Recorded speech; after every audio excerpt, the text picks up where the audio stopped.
again appeal to Substack. Please figure out how we can do this all through our computer.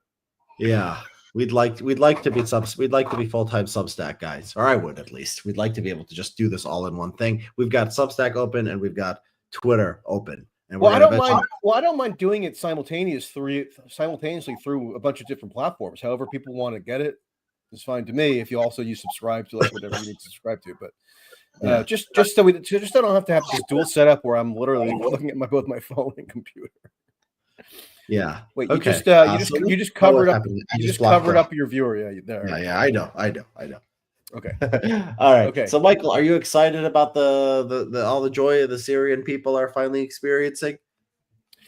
Yeah, I'm excited for the new LGBTQIA plus policies that will be instituted in Syria. I think they'll be very consistent with the rules-based international order and the European Union and liberal democracy writ large. So yeah. Well, why are you so skeptical? They're saying the right words.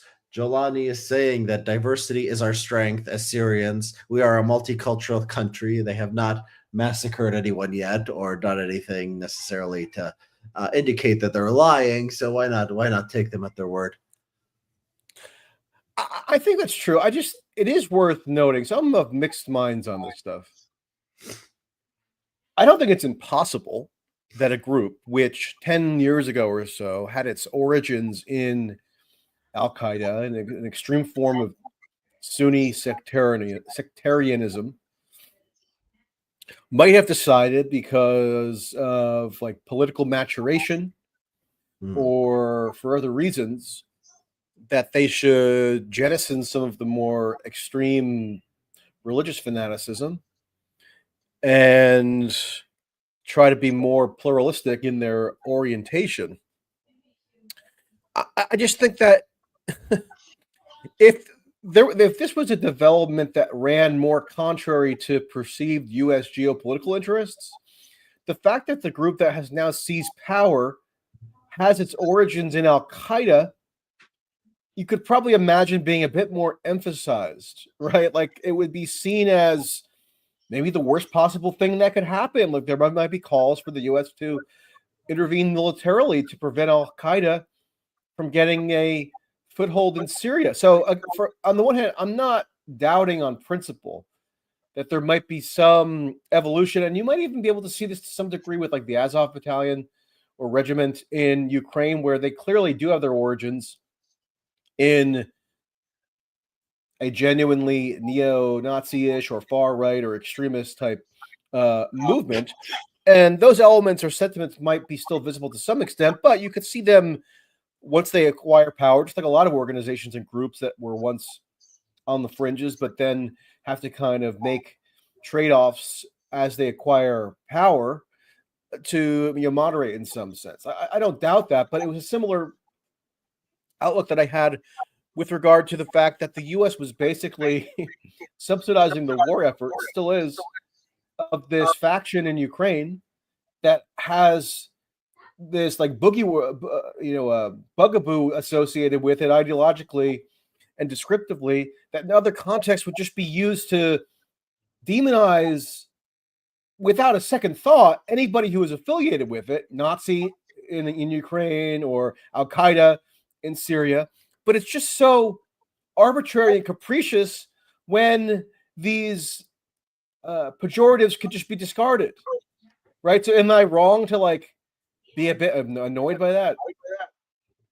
So when you say, it's if it was against U.S. geopolitical interests, we'd have a different kind of outlook. I mean, I think the reason the U.S. has a quote unquote interest against Assad, what is the U.S. ultimate disagreement with Assad about? I mean, it's rooted ultimately in the methods that were used to put down the rebellion starting in 2011.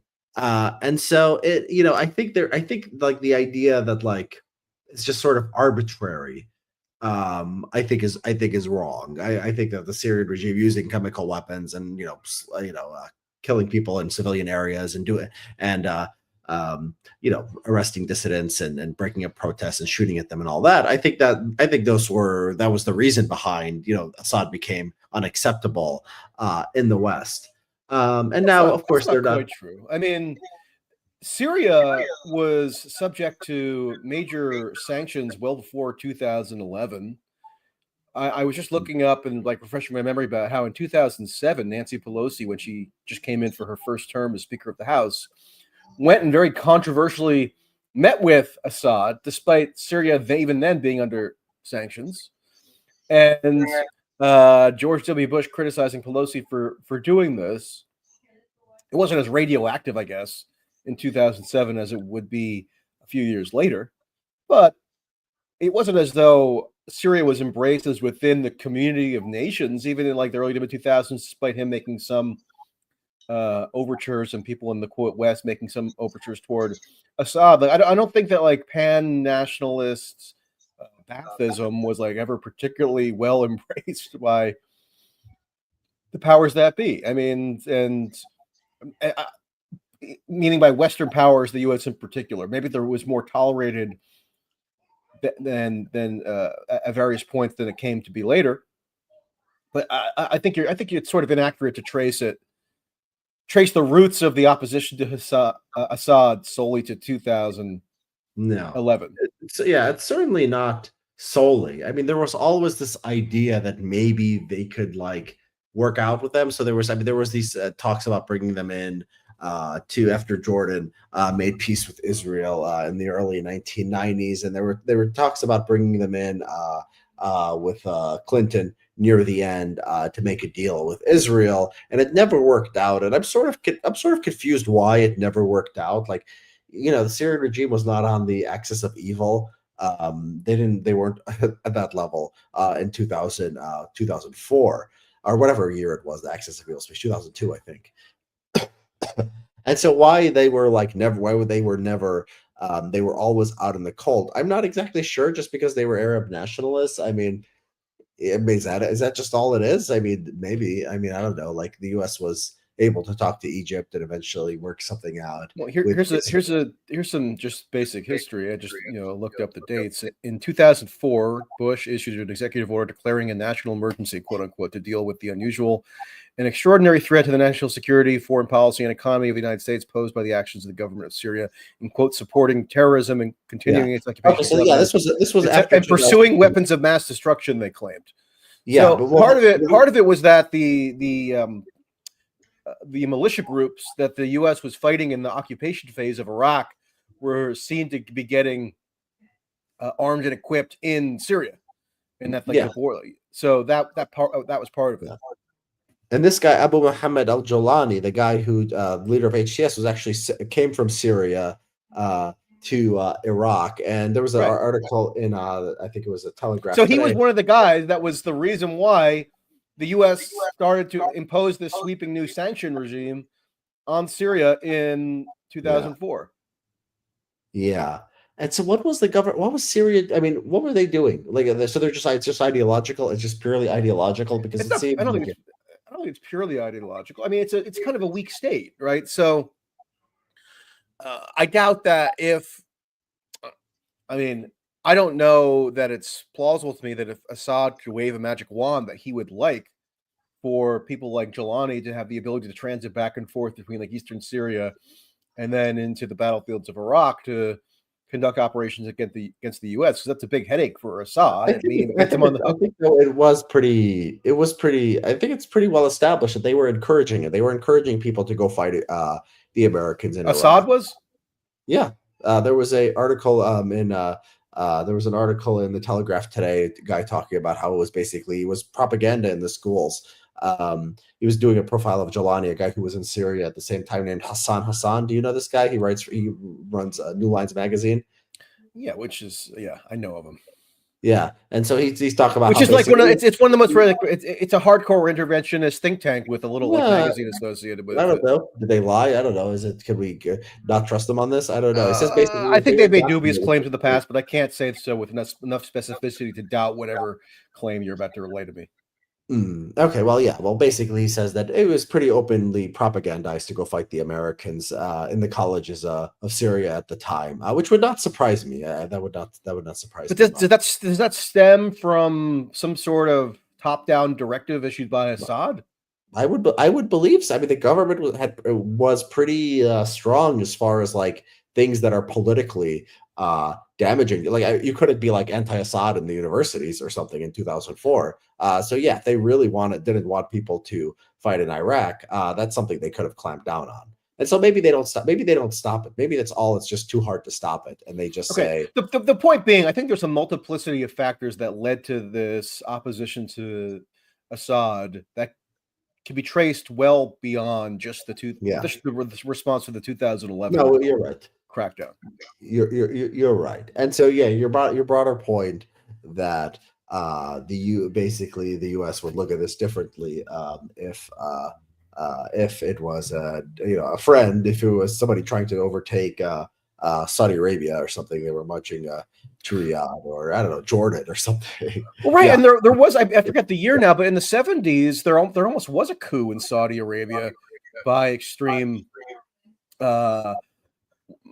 even more extreme Wahhabi elements than the ruling monarch, right? And the U.S. was always very much against those elements disrupting the status quo in Saudi Arabia. So it's really just a function of geopolitical interests. And if Syria is aligned with Iran and Hezbollah and Russia, then like it's not some giant mystery as to why the U.S. is willing to tolerate the seizure of power by a group that has its origins in Al Qaeda, however much they might have claimed to now revise themselves or jettison the more hardcore aspects of their ideology.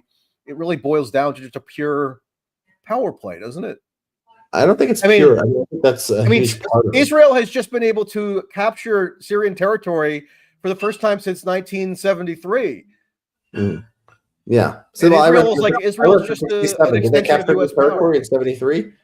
What's that? Did they capture new territory in 73? I thought I read 67. No, after Israel captured like the goal. Well, they captured the Golan Heights in 73, didn't they? No, that was 67. Was it? Yeah. I might be screwing up. Either way. Yeah. Okay. So yeah, it's partly you're right. It's partly huge portion sort of geopolitics and sort of these kind of arbitrary arbitrary or sort of double standards that America uses to judge its friends and its enemies and their opponents. But it also is, even though the U.S. had a problem with Assad before 2011, it really did become radioactive. And I think that if it wasn't for the human rights stuff, I think there could have been an opportunity to try to work something out with them. I just think it wasn't possible. And I think that the fact that, and it wasn't just purely strategic either, because like when ISIS and Al Qaeda were the opponents of Assad, like the US wasn't going to support them just because they were opposed to Assad, right? Even ISIS was very interesting because ISIS at the beginning actually renounced international jihad. So they theoretically did not threaten Western interests at all. They just wanted to fight in Iraq and Syria. And Iran, they wanted to fight Iran in both places. And if it was purely strategic, I think the U.S. could have embraced ISIS. I mean, it could have embraced ISIS, or at least not been against them. But it wasn't. I don't think there was just any way politically we could have been friendly with ISIS or even like ignored what they were doing over there. And so, yeah, it's ideology. It's ideology / human rights, also strategic too. All these things play into it. Okay, so I guess just taking a broad view, like how do you rank this in terms of surprising or unexpected geopolitical events over the past couple of years? Like I think now, and maybe I'm over reading or over interpreting based on recency bias, but I do think December 8th, 2024 is going to go down as a very notable date. Is when the Assad dynasty collapses after 50 plus years, and Syria is so much more strategically significant to a huge array of geopolitical interests than, for example, Afghanistan, which I don't think the U.S. withdrawal from Afghanistan really radically remade all that much in terms of wider geopolitical ramifications, however much people might want to object to the manner in which that withdrawal was executed or particular issues having to do with Afghanistan. I mean, the spillover effects of this are so much wider, and I think difficult to foresee. And I don't really know anybody who before 2 weeks ago were noticing or projecting that there could be some really shocking and dramatic collapse of the Syrian government. Now, it's not surprising in hindsight that it might have happened so quickly, because I think it's a fairly common theme throughout history that quote unquote regimes or governments that seem intractable just because of inertia and they've been around for so long, but that they actually are, if they're somewhat hollowed out and they lack like an ideological impetus for their continued rule, they can sort of wither and be toppled much more quickly than people think. Like, people were reminding me, like, that was kind of the case in 1989 around the former communist states in the Soviet Union, like in Romania in 1989. That government collapsed within roughly a similar period of time, like 10 days, even less perhaps. And I have a hunch that if you asked like average Romanians 2 weeks or so before that, hey, do you think the communist quote unquote regime could just be swept aside fairly easily? I think there might have been some doubts as to whether that was plausible. So again, not totally shocking in the rapidity of it when you look at it in that context, but still shocking in that I don't know of anybody who was really anticipating this. Yeah. I mean, especially because this was a civil war that was going on for 13 years, and like all the progress on each side was sort of slow. I mean, to take Aleppo, I mean, they lost Aleppo, they took back Aleppo with a lot of blood, and then we're holding Aleppo for all those years. Even the sort of momentum was with the Syrian regime as far as late as 2020. In 2020, they finally established control over the M5 highway. They established complete control of that one highway, which crosses all the biggest cities in the country. And that was February 2020. The road to Damascus. Huh? The road to Damascus. Yeah, the road to Damascus. Yeah, the literal road to Damascus, from Aleppo to Damascus to Dara in the south. And so they only established full control of that again in 2020. So it was like a long-term trend of like the Syrian regime. And then like you think, okay, if it reverses, like maybe the rebels make a few gains here or there, right? You don't just go, they're nowhere. They're just in Idlib. They're just sitting there. And then 10 days later, Assad is gone. I mean, that's absolutely shocking.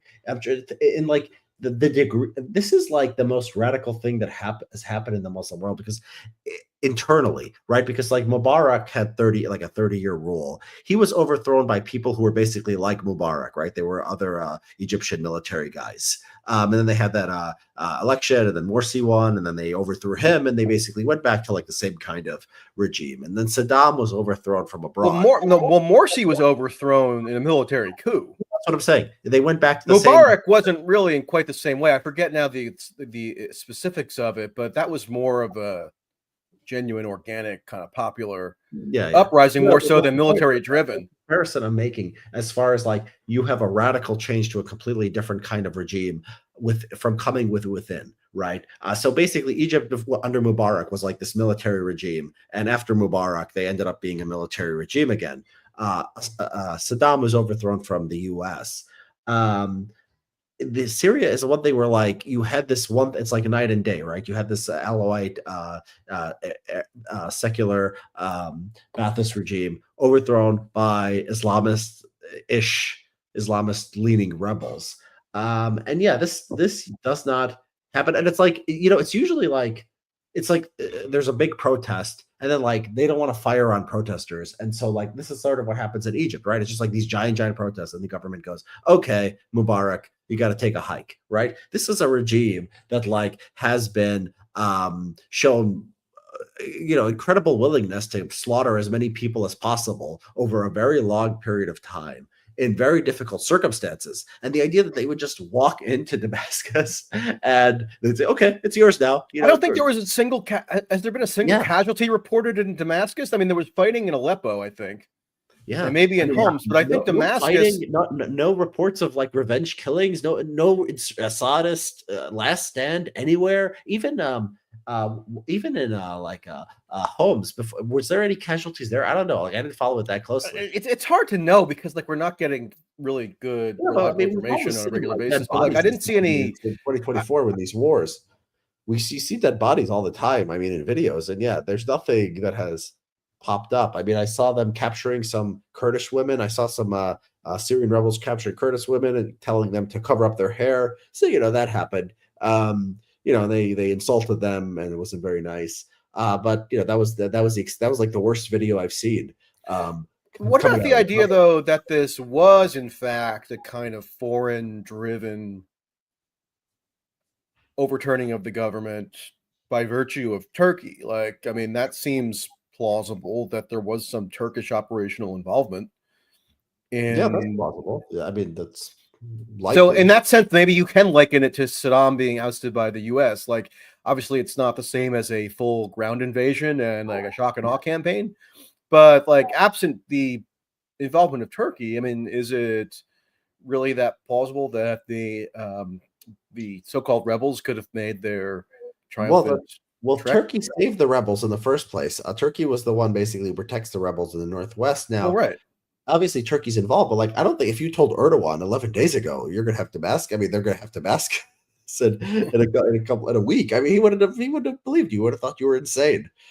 So yeah, I mean, this was sort of a very sort of organic thing.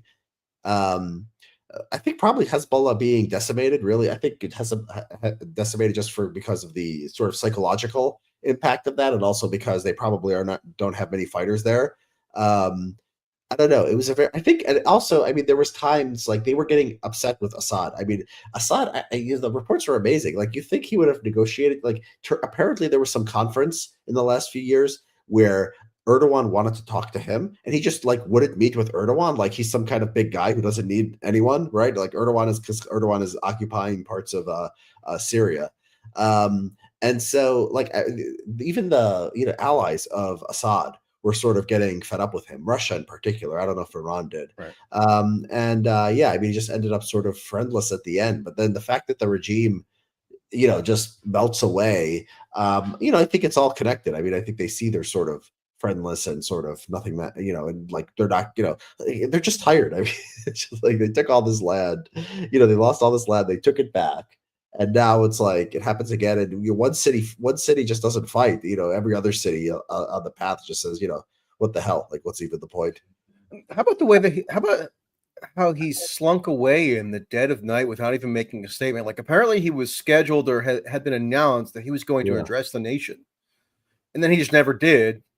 And he flew out of Syria under the cover of night, apparently escorted by Russians, to Moscow, and he hasn't been seen or heard from since. Like I made an observation that people were making fun of me for by like trying to contrast my personal courage or lack thereof with that of Assad, as though like I inherited a despotism in the Middle East and it's like a easy comparison to make. But I mean, it's not like Assad was out there trying to rally whatever remained of his final loyalists or making last minute appeals to galvanize the public and calling for people to take up arms or really do anything to preserve the quote unquote regime. And I only say quote yeah, unquote because like regime is just a term that people use to refer to a government they don't like. So I tend to be hesitant to use it too earnestly. But contrast that with other people who are like were supposedly of like the pan Arab Ba'athist movement, like I'm saying, he stayed and fought. Like he didn't just capitulate. He was captured. He was eventually put on trial and hanged under very questionable circumstances by the Iraqi authorities who had been effectively installed by the U.S. But he displayed some personal courage. Like he didn't just scupper off. And same with Gaddafi, who, rather than fleeing Libya, did eventually get sodomized to death in the street. It was a brutal yeah, death. I'm not saying that should be something that like should be welcomed or something, but yeah. like if you're going to invest your entire like civilizational essence in the continuation of a particular government, and then at the then like when the rubber hits the road, you just sort of sneak out in the middle of the night. I mean, what does that say? I think one theory potentially is that Assad just inherited this rule from his father, right? And That's his always brother fine. and his brother was supposed to be the one who was going to become the successor to the father, but then the brother died in a car crash, so it just sort of randomly fell to Bashar. Whereas Saddam and Gaddafi, they like personally fought for the Yeah. creation of their governments, right? So maybe there's like something that's sort of more deeper and spiritual about Bashar's lack of resolve, but I don't know. I mean, you could see Yeah. like some potential, inheritor Yeah. of a dynasty I was displaying a little bit more personal courage than he exhibited. Yeah. I was thinking about Saddam too. Saddam was like driving around being chased by the Americans and going out in public into Crete, making public appearances and trying to rally people. I think about Zelensky in the early days when we thought, Russians might kill him. He was doing live streams or posting videos on social media. Yeah, Bashar didn't even give us a tweet. I mean, he didn't give us a tweet, didn't give us a speech, didn't give us a statement, gave us something. He also had an older sister too, named Bushra. Do you know about Bushra? Uh, no, I'm not sure. George So W. even Bushra. older than Basil, okay, so there was the first daughter died in infancy. Her name was Bushra. She died in infancy. Then they had another daughter. They also named her Bushra. And she was apparently the most competent of them all, but could not be the leader because of their sexism. But she always thought that she married some security official in the Assad regime who ended up being killed in 2012 during the Civil War. And so she was passed on because of sexism, misogyny. Then Basil dies because he's going 150 miles an hour, right? So it falls on Bashar. And yes, I mean there was a guy from the BBC who tweeted today, like, I was around him and he just seemed to me like he just seemed to be very eager to please and meek. And he's just a person who got told what to do by the people in the regime and by the Iranians and by whoever was around him. And people were like mad at that. And I was like, yeah, that sounds plausible. I mean, it sounds plausible. And like, it's not like he didn't do anything. Like he had to like come back to Syria. There was an uncle who was in the contention. I mean, he had to, in 1990, they sent him to Holmes military school in 1994 after Basil died. And they said, go get some military experience, build some credibility, so you can become the leader. So like he had to be agentic enough to like go back and like go into the family business, but maybe they just told him to do that. Like he had no, he just wished. Yeah, he doesn't seem like the kind of guy who wanted any of this. Then again, if somebody just offers you a country, I mean, most people would take it. It doesn't make you that unusual to take it. But he's not an unusual human being like Saddam Hussein was, or even his father was. Well, it's an unusual circumstance to just be offered a country. Yeah, So maybe it's not the most like representative sample size throughout history of people who have just been offered a country by virtue of their circumstances of birth. yeah. I So mean, maybe, but maybe he was like kind of, but like right. But I mean, actually, that's sort of interesting because Gaddafi or Saddam, in order to seize control of their country through like a coup, they have to have certain abnormal personality traits, right? That involve, I don't know, braggadocio or personal courage, risk taking. Whereas those same traits would not have been are necessary for Assad to acquire power the way he did. Like he just had to be born. Um. So yeah. Yeah. And every regime is like this. It's like the first generation of the person who sees power, like Stalin is the first generation. They seize Lenin and Stalin, they seize power. And then like all the other Soviet leaders are not so crazy, even though they're not the sons of Stalin and Lenin. Just they inherit the regime and they're people who work their way up in a pre-existing system. And so they're somewhat more normal, right? And it's like this with I mean, we have monarchies. We have a lot of examples of monarchy throughout history, and they're a mixed bag, right? Some of them are like vigorous, and apparently Basel was they say he was sort of dashing and sort of could have been not I don't know if a good leader. He might have been a brutal dictator, but like sort of an inspiring leader. It seems like, and yeah, sometimes they're like Bashar. Okay, so let's look at what our friend Donald J. Trump had to say about all this, weighing in as usual. You see his perfume commercial? Yes, I did. I That, mean, it's really, I mean, it is sort of depressing, and we're used to this by now. But it's really bad. The president is hawking perfume and gold, crypto coins and sneakers. I mean, it's really bad. okay, so here's what Trump truthed yesterday, and I use the truth as a verb because that's what we're told to do if we're in the Truth Social Uh-huh. followers. I thought this was interesting. I called this a real smorgasbord of goodies because there was lots of stuff to chew over in this statement. So this was before Assad had officially fled, right? And Trump, where was Trump? He was in Paris at the reopening of the Notre Dame Cathedral, and he decided that his first meeting with foreign leaders outside of Mar-a-Lago was going to be where else but with Macron and Zelensky in Paris. So that's notable to me. We don't have to get into that right now. But here's what he says about Syria. He says that he basically uses that as an opportunity to ridicule Russia. He says Russia, because they're so tied up in Ukraine, the loss there of over 600,000 soldiers, which seems like a high estimate, but it's notable that he's like in his public communications using a high-end estimate. Yeah, right? and by the way, he's complimenting Biden here, isn't he? I mean, isn't he saying Biden like tied them down in Syria? I mean, that's usually people who are like pro-Biden. You know, they tied them up in Ukraine. You mean? Huh? Tied them up in Ukraine. You mean? Yeah. I mean, it seems like a pro-Biden message. Like, arguably, yeah. But then he throws in his like same old slam on Obama by resuscitating the red line debate, which, on the one hand, Trump ends this by saying, "Do not get involved," meaning, I guess, like don't bomb Syria randomly. Although Biden's bombing Syria right now under the auspices of anti-ISIS, and is Trump against bombing ISIS now? Because Trump sure did a lot of bombing of ISIS in Syria. I don't remember any of the America First people ever objecting to that. So, like, it's just like such a tangle of incoherency that people don't really want to process or don't have the ability to process. But he brings up the red line in the sand thing because apparently it was shameful for Obama not to bomb the Syrian government in 2013 after one of the first alleged chemical attacks. This is what may be most notable to me. There was never much of a benefit in Syria for Russia. So he's saying that Russia should have never been in Syria in the first place.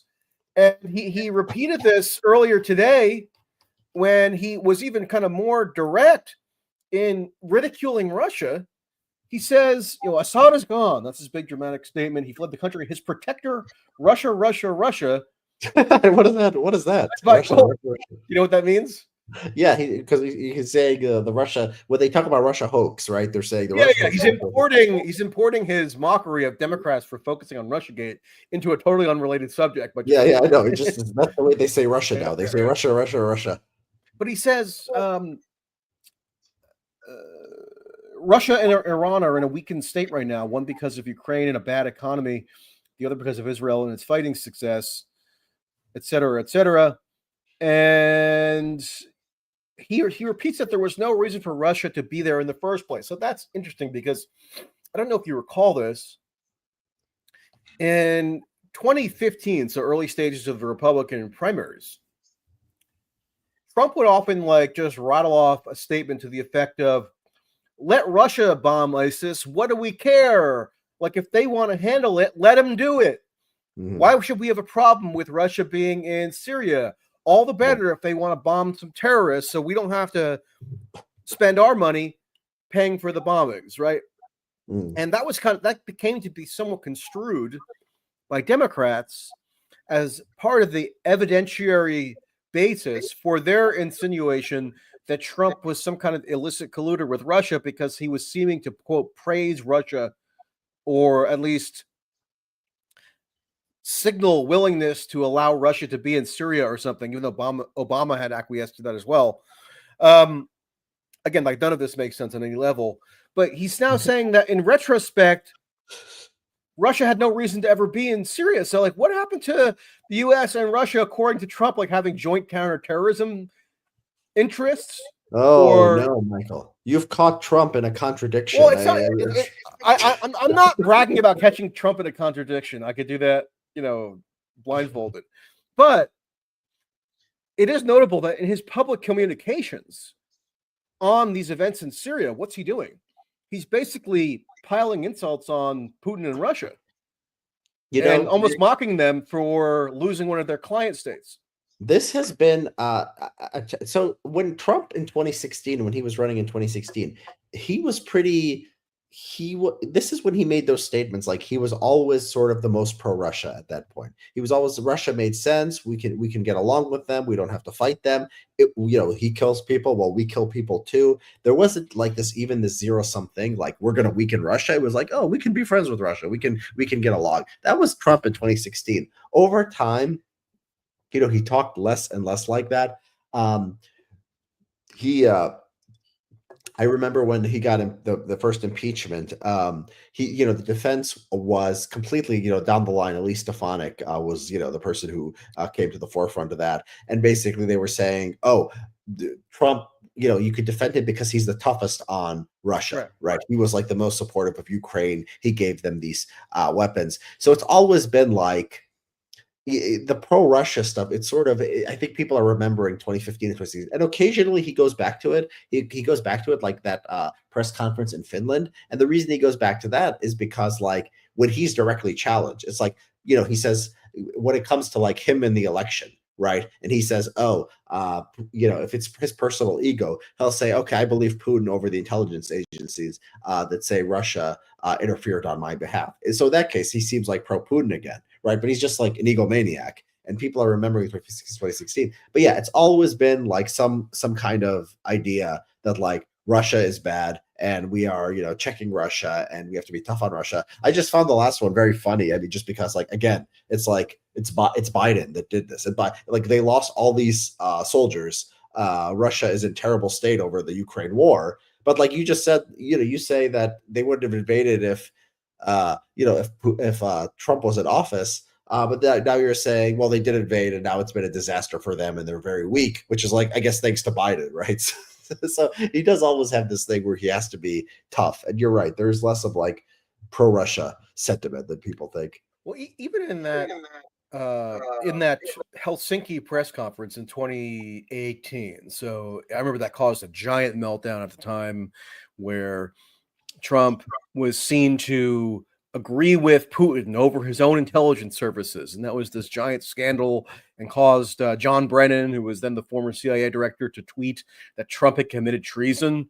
Yeah. I mean, we're sort of inured to that sort of rhetoric now politically, but like it's still in 2018, it was still sort of shocking for a CIA director to just go out in public and accuse the sitting president of being treasonous because of some quip he made at a press conference. Brennan was former CIA at the time, right? He was former CIA. That's why he was he was unrestrained and could go out and make his public comments and become an MSNBC contributor. So, but in that press conference, I remember being real annoyed about it at the time because nobody else covered it, seemed like. But if you actually listen to the full thing or read the full transcript, while the U.S. media fixated exclusively on the offhand quip about Trump supposedly believing Putin over the intelligence services, when that's not even really what Trump said. He just said, Russia might have intervened. He tells me he didn't. I don't have any reason not to believe him. Like, he didn't make a definitive statement one way or another. It was just like his own sort of garbled way of signaling kind of solicitousness toward Putin, which a lot of U.S. presidents, virtually all, have done toward the Russian or Soviet leader.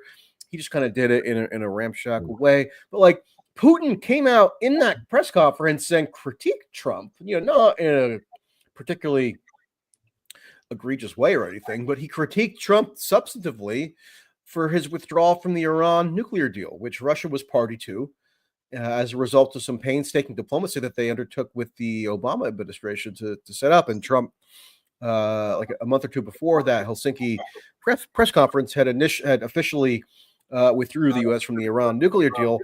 And like, that got totally overlooked. Like, nobody cares about it, even though it seemed like the Iran nuclear deal is probably substantively more significant in terms of the U.S.-Russia relationship and just geopolitical implications writ large than whatever kind of half-formed thought Trump rattles off, because he doesn't want to admit that like the 2016 election was interfered in, or he didn't like win legitimately, which I think was his basic motivation for saying what he did on that subject.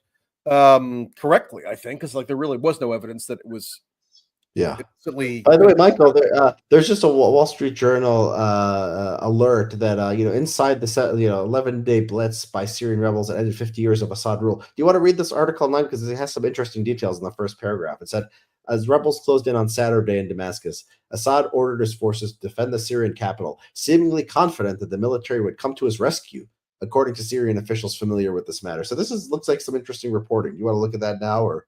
Yeah. I'll pull up. I just texted it to you or DM'd it to you on Twitter.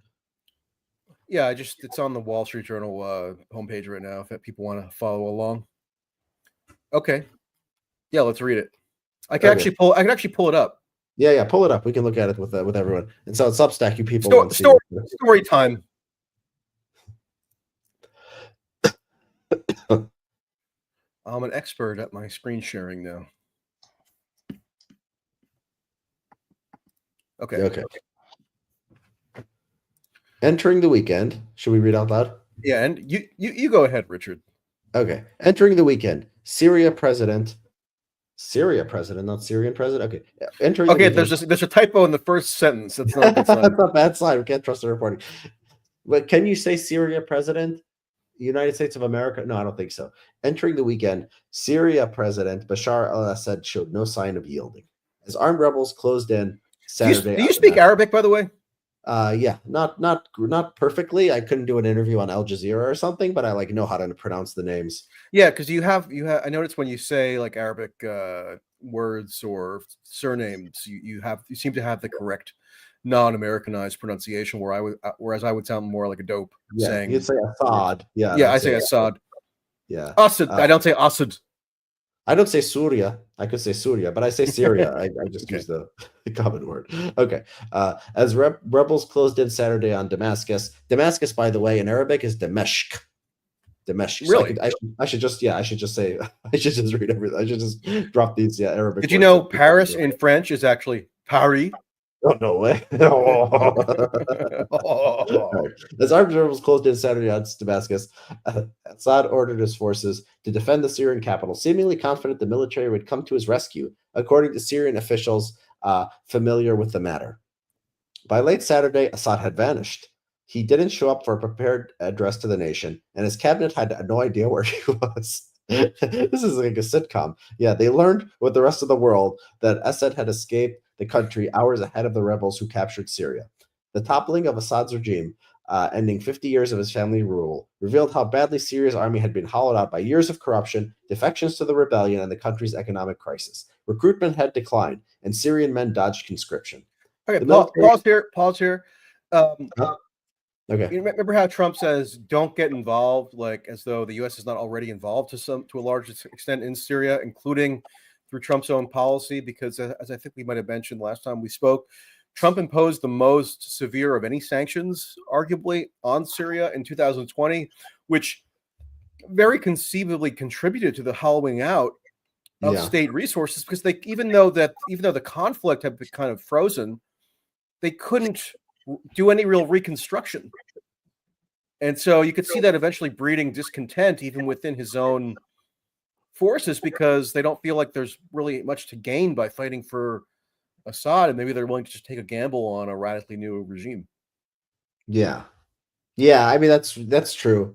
Don't be involved. Yeah, the Trump administration was doing sanctions and bombing countries and all kinds of things, and Trump won't stop. I mean, Trump obviously will not stop bombing ISIS and the Kurd pull out of the Northeast. That was very funny. I remember when Trump tried to pull out, and then that was one of the biggest freakouts I remember. It was like the top 3 freakouts of the Trump administration. I think the Finland press conference, I think, was another one. But yeah, when Trump would that was number one. That was number one. I was on honeymoon. I was on my honeymoon during that, and so I sort of missed the news cycle. I was in Alaska on a semi vacation, but I was still following the news. And I got to use jokes about how I was going to go with my binoculars to the coast to see if I saw any oncoming Russian hordes who were so inspired by Trump's praise for Putin that they were trying to the Muslim ban. I guess another one. Yeah, we should list like top 5. It'd be interesting to just think what were the top rank the freakouts of the Trump administration. I think they became less as time went on because people got inured to the shock. But the Muslim ban was very early. I think there wasn't any freak out over January 6th. Things really calmed down as time went on. Well, I mean, January 6th was sort of that was right at the end. Yeah, that was right at the end. But that was like I think that was justified. But we disagree about. Okay, how about like stupid freakouts, unwarranted freakouts? Yeah, I think the Putin one was a pretty unwarranted. Helsinki, I would put Helsinki, July 2018, probably number one. Yeah, I agree. Anyways, there was another one. There's another one in 2017 when Trump supposedly he hosted, I think it was Lavrov in the White House, and he was claimed to have given him state secrets. Remember that? It was like right around the time when the Mueller investigation was first launched. It never was actually like nothing ever added up about that claim. Yeah. I don't know, the installment. We could get into it maybe. Yeah, our friend usually watched reminds us Charlottesville. Again, that one is at the beginning, right? Yeah, that was another very, very big one. Anyways, okay. The military since early in the Civil War had depended heavily on outside forces to reinforce its lines. Iran and the Syrian regime brought in militias from Lebanon, Iraq, and Afghanistan. Russia had provided warplanes, air defenses, and military advisors. Yet, as Assad dialed for help, just imagine him on the phone dialing on an old like rotary phone. Yet, as Assad, what does he dial? Like 911? Yet, as Assad dialed 1-800 something from foreign governments in his last hours as Syria's leader, he found he had run out of allies and military allegiance. The swift fall of Damascus confirmed how the regime was, quote, in worse shape than we thought, said Aaron Lund, a security analyst with the Swedish Defense Research Agency, a government think tank. Oh. The government received, quote, a knockout blow early on, he said, and never recovered. I wish they wouldn't quote some random think tank or like, I mean, if you have people within the Syrian military or whatever who are willing to talk about this, then that's fine. But don't contaminate it with like the speculative commentary of some random think tanker. Yeah, I mean, I don't have a problem with bringing in expertise once in a while, but yeah. But so many, as you know, or I would hope you know, like so many claimed foreign policy expertise is just totally fake. Yeah, no, I agree with you. Yeah, this doesn't. I don't know. I'm not as offended by you as you are. I'm not offended. I'm not gonna like take extreme measures. I'm just like. Yeah, the rebels in 11 days accomplished what? Okay, so this paragraph is just fluff. Early Sunday, demonstrators crowded streets in the capital to celebrate. I was really fearful for the Battle of Damascus, a 37-year-old resident said. Assad's government forces had been low on supplies, exhausted from years of war and reeling from defeat after rebels captured one city after the next, beginning with Aleppo on November 30. In a small pocket of territory still held by rebels in Syria's northwest, rebel leader Abu Muhammad al-Jawlani was waiting for this moment to strike. Oh, your pronunciation of the rebel leader's name, it's just music to my ears. Reading the shifting geopolitical winds and probing for weakness.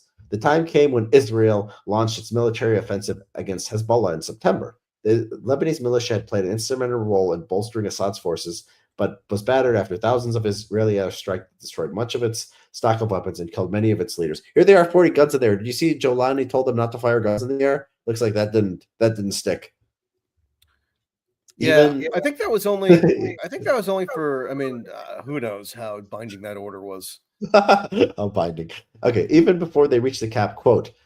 This is even before they reached the capital, the regime fell and Syrian deserted their positions. Okay, some other think tanker or some activist. Okay, that's not useful. So then, well, yeah, I mean that. Here's a think tanker or an opposition activist in Washington who's probably the least reliable. Yeah, just like recounting what he says. What he says is in. I mean, they could have quoted me instead of this guy because I also saw those clips. They should have quoted me for that instead of this guy, because I also saw the clips on social media of the Syrian Arab army troops and police deserting their positions and changing into their civilian clothes and abandoning their uniforms. Yeah, I mean, it's like, is he reliable? It doesn't matter because he's just repeating the stuff we all saw. Just some guy in Washington. Like, who cares what he thinks? Okay, next paragraph. Assad's downfall was set in motion when the Syrian president. Okay, we know that. Go to next paragraph. Russia and Iran helped claw back. Okay, we know that too. So this is just now historical back. Like, we already got the meat of what was new. Well, sometimes they bury new stuff though. That's why it's good true. to skip around because sometimes near the end there'll still be something. Yeah, you have Iran, Russia, Israeli offensive, pummeled Iraq's network. Uh, yeah, I'm just skimming to see if there's anything new here.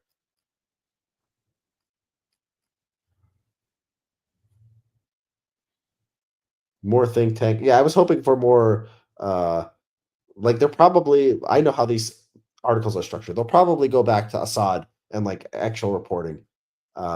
Iran. Okay, here's something. Okay, Iran told Assad help for his regime would be limited in nature if it came at all. Okay, that's not exactly new. Iranian officials blamed Assad for not preparing for the rebel assault and said they weren't able to sell military reinforcements because of Israel. Because of Israel. Okay, that's new. I didn't hear they told them the Israelis neutered us. An Iranian plane heading for Syria earlier this week made a U-turn because of the threat of Israeli airstrikes, the officials said. Rather than lend aid, Iran ordered its Islamic Revolutionary Guard Corps and its affiliated militias to stay out of the fight. But According to what does that mean? Iranian officials said they weren't able to send military reinforcements because of Israel. Does that didn't you mean just because did you just hear what Israel I would said? intercept them, or because they had been degraded in the? No, it says an Iranian plane heading for Syria earlier this week made a U-turn because of the Oh, I threat. missed that. Okay, yeah, okay, yeah. Yeah. Uh, Rather than lend aid, Iran ordered its Islamic Revolution. Yeah, we said that. That Iran then coordinated a safe exit for its personnel and cut a deal for its fighters to peacefully hand territory over to the rebels. Okay, I didn't know the Iranians made a deal. Let's see. Here's another expert. Skip that. Here's more historical background. Panic spread in. Okay, then go to the next section. Homegrown. Panic spread in Damascus after rebels overran Hama, said this 37-year-old resident who feared for battle in the capital. He tried to get his pet cat's paperwork in order on Friday, he said, in case he had to flee the country. I didn't know your cat needs paperwork to flee the country. I didn't know your cat needs Of all the state capacities for Israel for Syria to maintain, do they really have to invest in registration of pet cats? On city streets, people lined up outside shops to buy products that were quickly disappearing from the shelves. Prices surged. After returning home, he fell asleep before trying to drown out the noise. It's not okay. So they're just talking about this one guy with his cat. Uh, the men outside were locals drawn in by liberals' victory. The events had awakened activist networks and underground rebels that had been dormant for years. It was a lot more homegrown than I expected, the men said. That's when I started to feel extremely cheerful. Uh, Yet as the hours passed, his fears of chaos grew. Unidentified armed men knocked on the door of an acquaintance and asked about his religion. Well, that's not encouraging. A neighbor returned home to find that armed men had broken down a door and looted it. A nearby Have you government. ever been confronted and asked what your religion is? I hadn't until last year when I was sort of sinisterly asked if I was Jewish a few times. In person or In online? person, yeah. No, in person. I mean, in online, who cares? No, I went, it was not long after October 7th. And although I'm a critic of the so-called anti-Semitism narrative in the aftermath of October 7th, I have to call balls and strikes. So Hmm. I was in Birmingham, England, which has a high Muslim population, and I went to one of like the big Palestine rallies. And I was just like going around chatting with people, and I got um kind of creepily confronted a couple of times just by like idiot youths essentially who kind of Hmm. just crowded around me and asked me if I'm Jewish. They, And they were they I were wanted to say Israeli. yeah. I wanted to say yes because I kind of identify as culturally Jewish, but I said I decided to be truthful and say no, but not as a get out of jail free card, but because I always, I don't want to be overly boastful about my background. I happen to descend from Irish and Italian peasants rather than Jews, which is why my IQ is so low. Are these were these they were Muslims? They were Middle East background or South Yeah, Asian? yeah. Okay. They were probably Middle East. I forget exactly, but they were Muslim youths. Okay. Okay. Yeah. A couple of last few paragraphs. Let's see. A nearby government building was looted despite instructions from rebel leaders against violating public property. A curfew was imposed on the religion from on the capital from 4 p.m. to 5 a.m. Yet the gunfire continued. An array of forces opposed to Assad had joined the fight, creating a pincer movement on the capital. Kurdish-led militias seized government territory south of the river Euphrates. U.S.-backed militants pushed towards the capital from a road outpost in the desert. Who are the U.S.-backed militants? Are they talking about Kurds? Or are there U.S.-backed militants who aren't Kurds in Syria? Hold on, I zoned out for a second. Let me read that. Backed.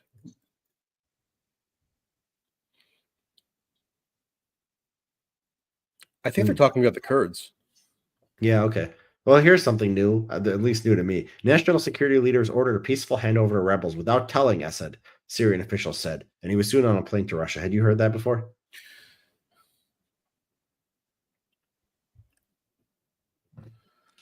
So let me just understand that. National security leaders ordered a peaceful handover to rebels without telling Assad. So that's like a coup then? Well, yeah. I mean, it's a coup. Okay. I don't know about coup, but yeah, it was a surrender of the regime. If they took power themselves, I A think surrender of the regime without the Yeah. approval of the leader. Mhm. Yeah. Well, whatever. Coup. Not coup. I guess so that suggests that like at least a component of this was a coup. Well, I mean, yeah, the Iranians all. I mean, I don't know. Like, who cares? You get hung up on this word. I'm just trying to describe. I'm just trying to figure out how best to describe what happened. Well, because it's not a platonic coup, because a platonic coup is like a guy like takes power and just overthrows it. But they're not taking power they're just taking power to surrender, basically. You can call that a coup if you want, but it doesn't matter either. Either way, we just described it directly. We didn't have to say. We didn't need an extra word. Yeah, you're right. So yeah, that's new. I told you it's good to read. Always the information, if you want to read these articles, they're at the beginning and at the end, and all the middle is like historical fluff. So if you could read like the first 4 paragraphs and like the last 4 paragraphs, usually you get the gist of it. Yeah. Have you seen this clip of Trump? I mean, not to get too hung up on Trump. I know people tell me I have TDS, but like, I don't know. He's going to be president again soon, and it would have been nice for at some point in the 2024 campaign for him to be asked if he still holds to the view expressed here. And then they say he left troops in Syria. You know what I did? I left troops to take the oil. I took the oil. Troops to take the oil. So I can't hear it. Are taking the oil. Oh, that's because that's okay. You can't hear it? No, that's okay. I think because I muted you anyway. That's okay. I can read the subtitles. The oil. We're taking the oil. We're not taking Well, oil. maybe we will. Maybe we won't. You're protecting the facility. I don't know. Maybe we should take it, but we have the oil right now. The United States has the oil. I can tell by his so they say eyes he being left purple. troops in Syria. No, he had this phase when his eyes were purple, and that it was like a couple of years ago. So it wasn't before or after they haven't been purple, but they were purple. So I could sort of date this by that. That's interesting. That's beyond even my Trumpology. Well, what is this exactly? That was January 2020.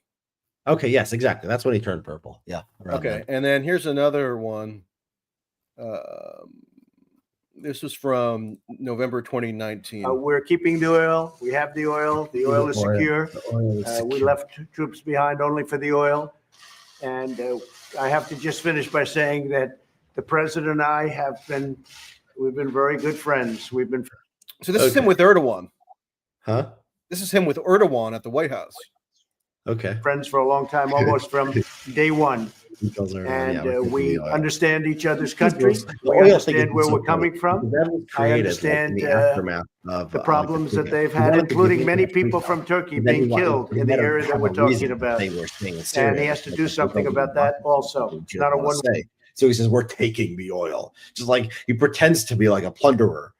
Like instead of like doing plundering and then like pretending to do good things, he like doesn't do anything. He like doesn't do that, but then just like wants people to think he's plundering, which is hilarious. Okay, but my point is, I know like it's tedious for me to think I'm like catching MAGA in a contradiction, which is not even really what I care about. Like obviously they're beyond shame in a lot of ways and aren't even responsive to a revelation of an apparent contradiction in large part. Like I don't want to cast with too broad a brush, but I'm more annoyed that like this was just not a question that would have ever come up in the 2024 campaign. Like, do you still think that U.S. troops should remain indefinitely in Syria to first and foremost, as you previously put it, take the oil. Like, don't you think whether like U.S. troops should be basically mercenaries for the plundering of natural resources? Like, it's not something that might have been worth exploring over the course of this campaign, especially now that we have this radically new governance situation in Syria, and who knows what view he's holding to now. I mean, this used to be one of the things that Tulsi Gabbard was denouncing Trump for. Yeah, but no longer. Yeah, the MAGAs are at it again. Michael, you want to switch people over to Substack now and just do AMA? Okay, yeah, let's do it. Okay, so people, if you're a subscriber to me here on X or YouTube, please go to mtracy.net, or you can go to Richard's site, and then we'll take a bunch of your questions. Yeah. And you need to be let them know you need to be on the Substack app. You need to it needs to be on your iPhone. So download the app. But you can't watch it on your computer? No. Oh.